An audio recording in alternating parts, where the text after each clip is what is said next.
Good morning, everyone. On this winter morning, it's so exciting to come together in the Father's name. This morning, we have a special guest speaker, Marinda Jordan from Devoted Living. So I've had the privilege to work with her on the Forerunner magazine. She's the editor-in-chief there, and there's some other exciting projects coming up. But this morning, she will be sharing her heart with us on forgiveness and what Abba has shared with her in guarding our hearts when we are forgiving others, how we are set free when we are forgiving others. So welcome, Marinda. Thank you very much. So before we start, I'll just kick off for us in prayer. Thank you, Father. Good morning, Father. Thank you that we have the privilege to gather together in your name. Father, we ask that you fill our hearts this morning as we draw near to you. We ask that we find rest at your feet this morning, that we make everything else around us still, and that we just be in this moment with you, that you will fill our cups, fill our hearts, fill our minds, that our eyes will be only fixed on you. Father, I ask that you surround us with your presence, with your wall of fire in this session, so that it will be set apart for you. I ask that your shalom will take charge, that your Ruach HaKodesh will take charge. Thank you for Marinda, your vessel that is coming to serve you this morning and bringing a message that you have pressed on her heart. I ask that you touch her mouth with a coal of fire, and that every word that she speaks will be straight from your throne room, Father. I ask that you bless her and that you bless us in this session with your presence. In the name of Yeshua, amen. Amen. Amen. Right, so thank you, Marinda. Thank you. Dankie, Lucia. So good morning, everyone. Thank you for having me this morning, Lucia. So we're obviously going to talk about something that is, it's not something that's necessarily very dear to our hearts, but it's a topic that is a topic that we can't really ignore.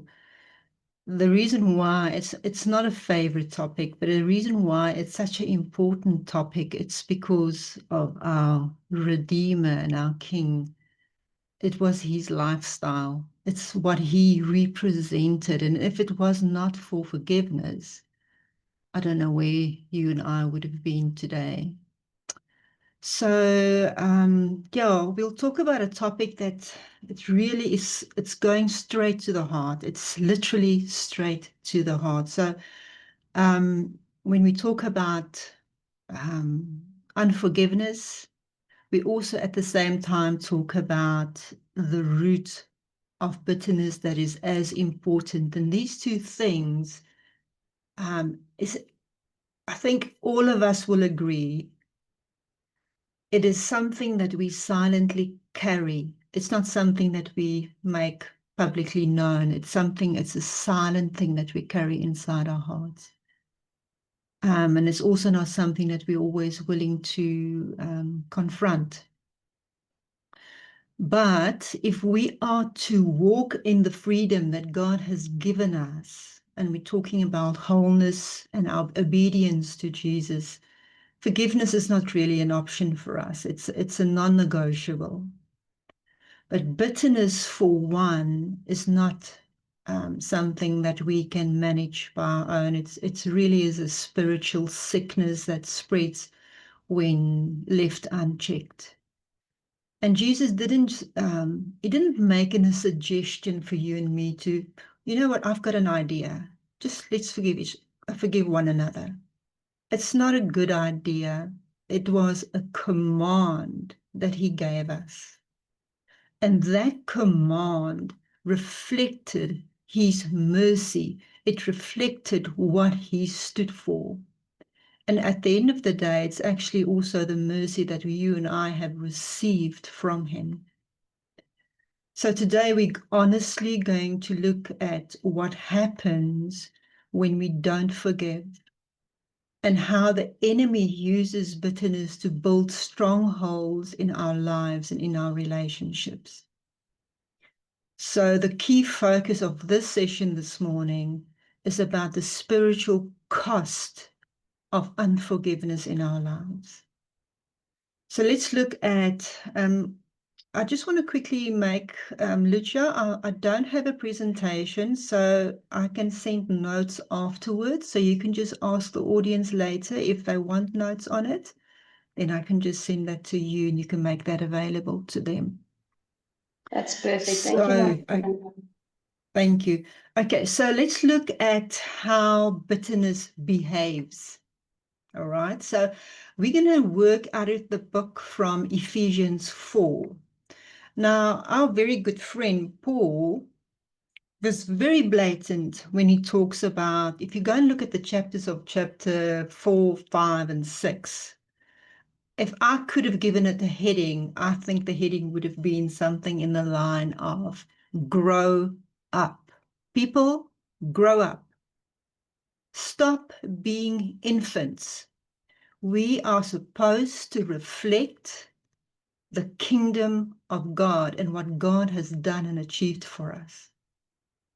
So let's just talk plainly for this at this moment. Bitterness is not about getting hurt. All of us get hurt. Even by our husbands and our daughters and our sons and our friends, everybody gets hurt. But bitterness happens when that hurt that we have received is not released.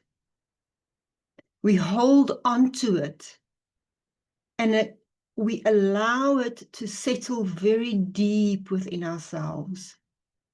And the Bible, according to Hebrew 12, verse 15, says it is a root. Unforgiveness is a root that quietly grows and it spreads into our thinking, how we speak, and even how we respond. And I think you will agree with me when you look at you're typically like your friends. When they speak, you can actually hear the bitterness in their voice. It is so blatant in our lives. But this is the truth. Bitterness doesn't disappear on its own, and it won't fade with time.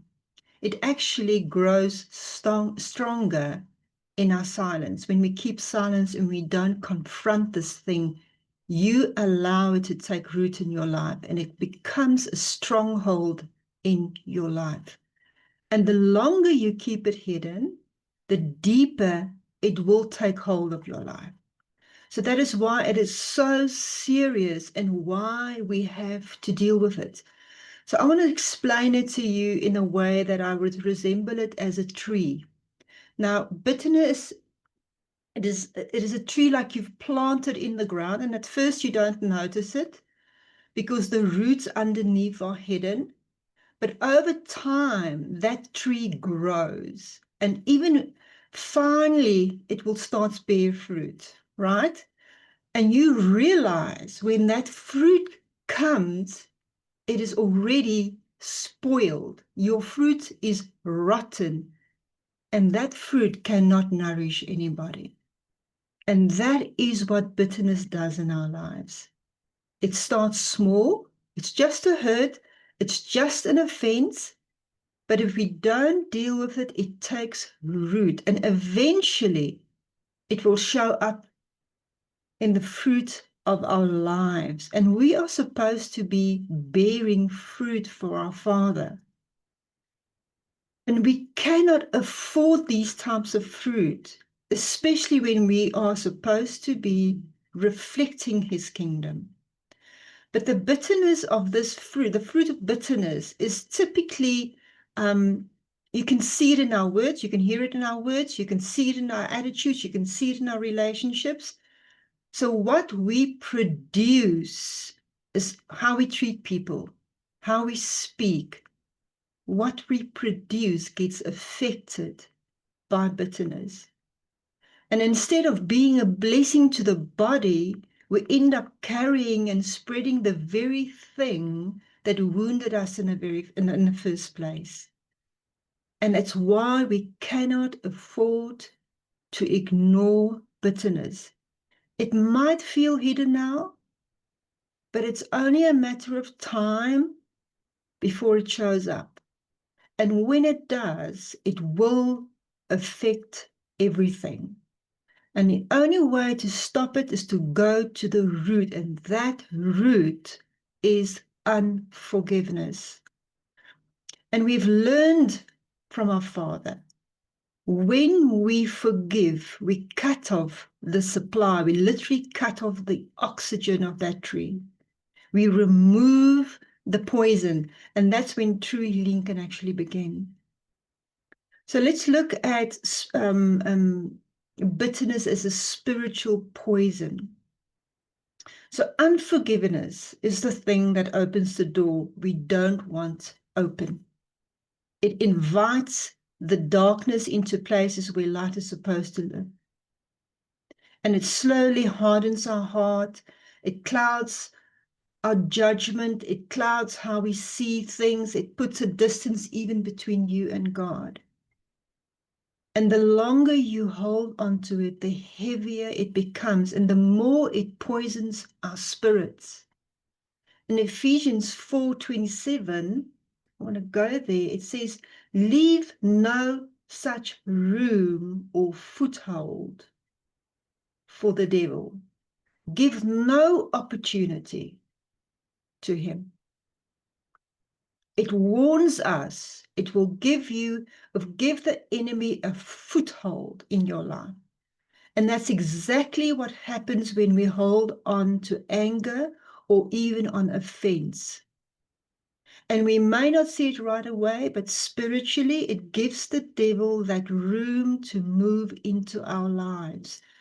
And it will influence our thoughts. It will stir up confusion in our lives and even accuse others. We will become accusers, just like the devil is. Not only others, but sometimes, and most of the time, even ourselves. And that's why forgiveness matters so much. It's not just about letting someone else off the hook. What they've done towards you is serious as well. But for us to make decisions, we have to make that decision to close that door. And the reason being is we do not want darkness. We do not want these bad fruits in our lives. And don't let unforgiveness have a say in your story that God is writing. So don't let unforgiveness gain a foothold in your life. The enemy looks for any legal right, anything. And unforgiveness is one of them. It's, I think, one of the quickest ways for him to have a foothold. Now, I don't think it's new news for you to know that Satan is a legalist. He watches our lives. He watches for places where we ignore God's word, especially when it comes to forgiveness. And when we choose not to forgive, even if it feels that you can justify it, we unknowingly give him the place to operate. And bitterness becomes the door, the very door that he walks through. And once that door is open, the enemy doesn't just sit quietly. No, he starts planting lies about the person who hurt you, even about God and even about yourself. So offense turns into division. We know that. It turns into confusion. It turns into spiritual heaviness. You are a carrier. You become a carrier of heaviness in your heart. But we have the power to shut that door by choosing to forgive. And you have to remind yourself, remember, we have been forgiven. And forgiveness, this is what reflects our Father, reflects his Son. bitterness also changes our language, our speech, how we sound. It's not small stuff. It's really harm. It's harm, very, very, very harmful to our lives. Now, Proverbs 10, I think verse 12, it talks about hatred and how hatred stirs up the strife in our lives. And according to Ephesians 31, let me go there. It says there, let all bitterness and indignation and wrath, and then he calls a whole lot of things: resentment, anger, animosity, quarreling, brawling, clamor, contention, slander, evil speaking, abusive. Wow, it's a mouthful. It is a mouthful. And these aren't just personality flaws. It's bad habits. It becomes bad habits in our lives. And the Bible calls it sin. And here's the hard truth. A bitter heart doesn't stay hidden forever. It always makes its way to its mouth, to our mouths. And what we don't deal with in private will eventually spill out in public. And through what we say, how we treat people, even the way that we speak about people behind closed doors. And so when bitterness starts to settle in our hearts, it starts even wounding those that we dearly, dearly love. And we have to know that it spreads like a sickness. It infects relationships, and it really creates a lot of division. So it matters because we don't want to hurt one another. And we have to remind ourselves it does and it can potentially damage the body of God as well. And I think the most important thing for me is that it weakens our witness of what we stand for. Remember, we're laboring quite a lot in honoring God in our lives. It takes time, it takes effort, and you are very intentional in that you want to present to your Father. So don't let unforgiveness weaken your witness to the world. It dishonors the one who forgave us first. This is truly serious, and we must deal with it. And there is also a false comfort of holding on to offense. Offense can't feel that you're in control. Maybe it can. If you don't forgive, you think, well, if I don't forgive, I can control this person. But don't let bitterness trick you into thinking you are keeping your life safe. It's like a wall that's protecting yourself from getting hurt again. But that's a lie. It doesn't protect you. It traps you. So when you feel like it's almost like a prison. I think bitterness is almost like a prison, and unforgiveness holds you back, and it holds the key. It either locks you up or it locks you to get out of prison. So let's just move beyond that point. It might promise you a little bit of power, but I can tell you, and you know that firsthand, I know that firsthand, it steals our peace. Forgiveness, on the other hand, feels hard, but it's costing us something. And it is, and many times it feels unfair. Like, you don't necessarily want to let somebody go. But the truth is, forgiveness is about the other person. It's not about you. The thing is that when it comes about you, it's about setting yourself free. If you don't forgive, you're a prisoner. If you do forgive, you're setting yourself free.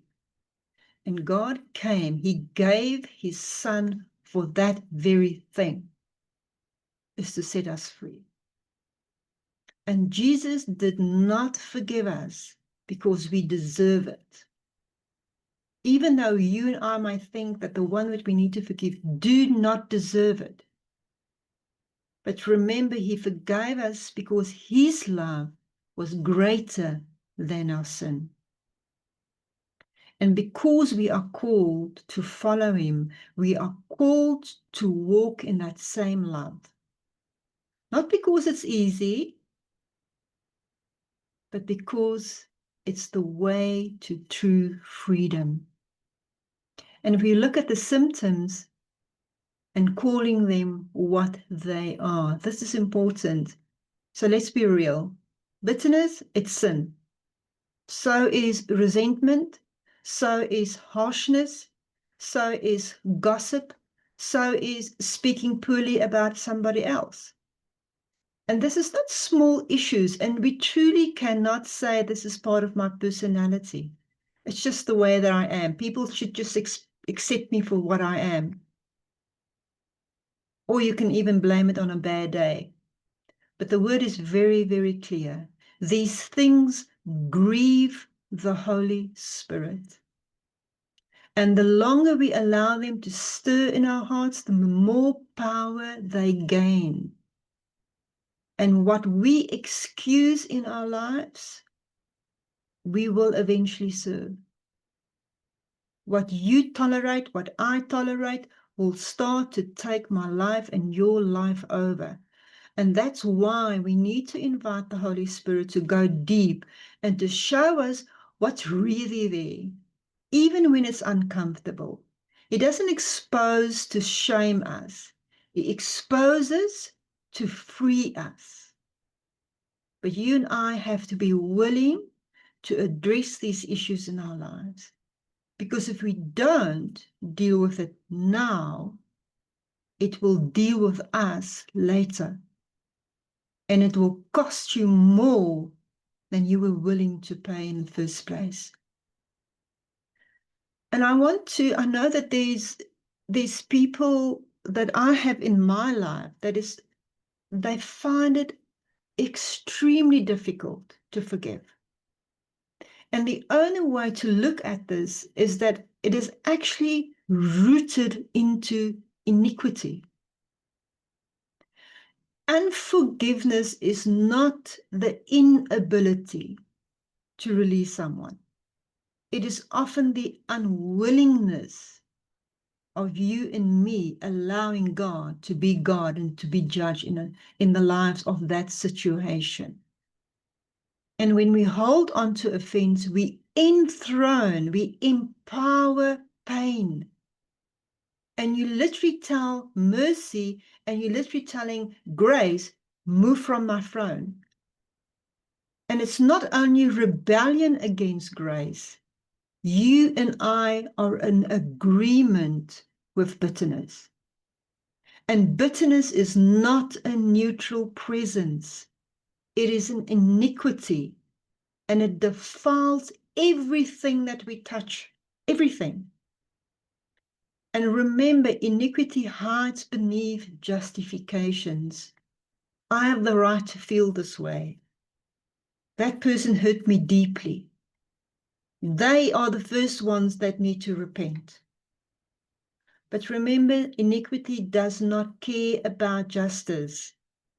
It feeds on pain and it nurtures offenses and it blinds our soul from seeing what Messiah has done for us.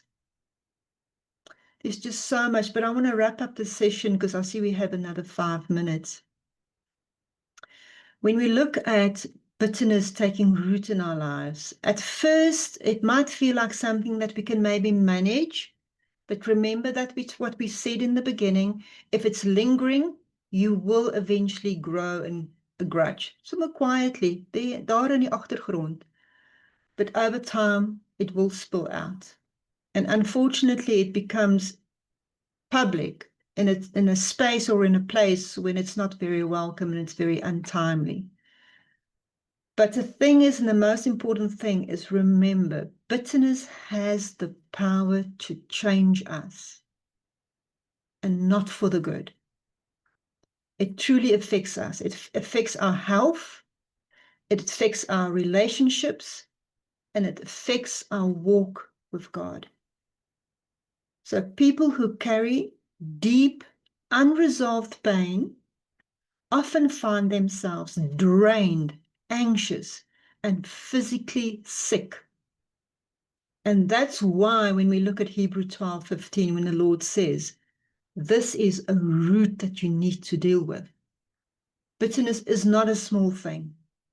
It grows until it affects every single part of your life, every single part of how you think, how you treat people, and even, like I said, how you treat God. So let's go. Let's get, as Paul suggested, to maturity. Let's walk into maturity. Paul connects the dots in Ephesians 4, verse 26, 27, where he says, don't be angry, because if you stay angry, you are going to sin. So don't let the sun set over your anger. Because if you do, that's where the foothold is going to, you just open the door. Just remember how Jesus also prayed, forgive us our debts, also the way that we have forgiven our debtors. Forgiveness must be a way of life. It must be a way of life. We must become people who understands forgiveness, practice forgiveness, and live forgiveness. And I'm not saying that it's easy. It's not. I will be lying to you if I say that it's easy. But remember, we are supposed to live a crucified life. And I just want to end with this. In verse 31, Paul says, or actually, he doesn't tell us what to do.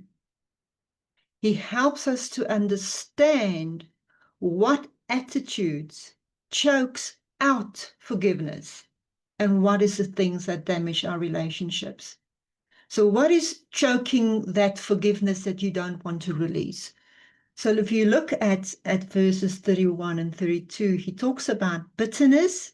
This is that little hurtful feelings, that belittling speech that we allow, that wrath, that things that just flares up, that anger, that slow, slimmering kind of anger, clamor, that arguing, and never letting go of a fight. You just continue and continue and continue.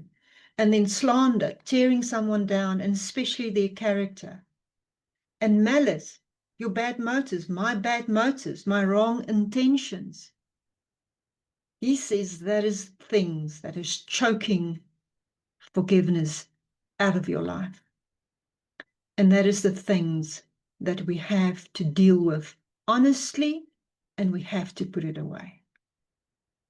So Lucia, I'm going to end there if you want to add something. Thank you so much, Marinda. I think before we do questions, if you can maybe just close out for us in prayer and then just briefly share what you will be talking about next week. Okay. So in closing, let's forgiveness, as I said, it is not easy. It's a choice, it's a practice, it's a posture. So Father, my prayer is to have a posture in everybody's heart that we will reflect who you are through a life of forgiveness. I want to pray in my own life, as we are in a season where we are ascending for a fresh outpouring of your Spirit, Lord, that you will meet us in the place which is extremely hard for us. I pray, Lord, that forgiveness will be something that we will hunger for, and that we can replace unforgiveness and bitterness from our hearts and from our lives. Give us the grace to tend to the areas in our lives that is not acceptable for you. Father, we want to live lives that honor you. So Holy Spirit, I ask that you will breathe over everybody's hearts, that you will loosen those areas that we have held on so dearly and never realized that it has imprisoned us. You've called us to freedom. Let us, allow us to walk in that, Lord. I pray that in Jesus' name. Amen. All right, so next week we... Sorry, Lucia. No, I was just saying amen. And I just want to add, Marinda, what you shared was so eye-opening when you say that it's something that's eating you up inside, and something that you carry inside, but it's not something that you notice until it starts to bear fruit. So I also want to encourage all of us that we really make the time in this week, and as Marinda said, leading up to Shavuot, that will be this weekend, to sit still with Abba and to ask him to show us in our hearts where there are parts of unforgiveness and bitterness that we need to uproot, and parts that we have become blind to, so that he can shed his light on it, so that we can see it clearly. And also, if you need prayer, all of us need prayer all the time, but if you need someone to pray with you through that stronghold, reach out to me, reach out to Marinda, so that we can uproot it before it starts to bear fruit in our lives. Yeah, absolutely. And I must be honest with you, it is a matter of life or death in your life. It is as simple as that. It's very true. I'm sorry, Marinda, I interrupted you. No, not at all. So next week, what we will look at is basically, so we've handled the difficult part in this first section. So next week, we're going to talk about when we do live lives of forgiveness, what is the freedom and the restoration that comes from that? And that ultimately is the goal at the end of the day. Absolutely. We're looking forward to that, Marinda. And yeah, I also just want to invite anyone who would like to join us at 6:30. We will be doing a live on Instagram, Marinda and I, about Shavuot, which will be coming this weekend. Just what is Shavuot all about? Why do we celebrate it today? And also, what treasures did Abba share once again in the Forerunner issue that will be launching soon, that we wrote about Shavuot as well. Yeah. Awesome. So the Forerunner is Thanks, in print everyone. at the moment. So yeah, I'm looking forward to releasing awesome. that. Yeah. Very exciting. Yeah, you're probably also very excited, Marinda, and also due for a bit of rest. I'm telling you, but it was a good time. It was a good time. Hard time and long Absolutely. hours, but it was amazing. That's why we have Shabbat and seasons of rest. Thank you, Lord. Thanks, everyone. May you have a blessed week, and we're looking forward to seeing you next week. Thanks, Marinda. Thank you. Bye.